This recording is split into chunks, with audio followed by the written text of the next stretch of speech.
বশীকরণ জগৎ চ্যানেলের পক্ষ থেকে আপনাদের সবাইকে স্বাগত জানাই। তো আজকে আপনাদের 3টি কালী মন্ত্র দেব।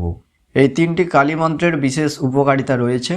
তো ভিডিওতে আমি এক এক করে মন্ত্রগুলো বলে দেব এবং সেই মন্ত্রের উপকারিতা সম্পর্কে জানাবো। তো আসুন প্রথমে আমরা প্রথম কালী মন্ত্রটি দেখে নিই। ওং ক্রিং কালিকায় নমঃ। এই মন্ত্রটি পাঠ করলে অশুভ শক্তির প্রভাব মুক্ত হয়, যে কোনো বিপদের আশঙ্কা থেকে মুক্তি পাওয়া যায় এবং আত্মবিশ্বাসের পরিমাণ বেড়ে যায়।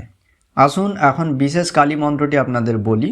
ওম হ্রিম শ্রীম ক্লিম অধকালিকা পরমেশ্বরী স্বাহা।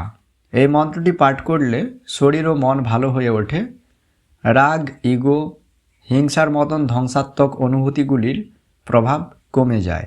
তো আসুন এখন মহাকালী মন্ত্র আপনাদের বলছি এবং তার উপকারিতা সম্পর্কে বলে দিচ্ছি।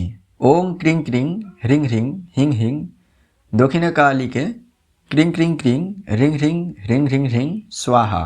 এই শক্তিশালী মন্ত্রটি পাঠ করলে যারা আমাদের ক্ষতি করার চেষ্টা করে তাদের থেকে রক্ষা করে। তো আশা করি আপনারা 3টি কালী মন্ত্র সম্পর্কে জানতে পারলেন।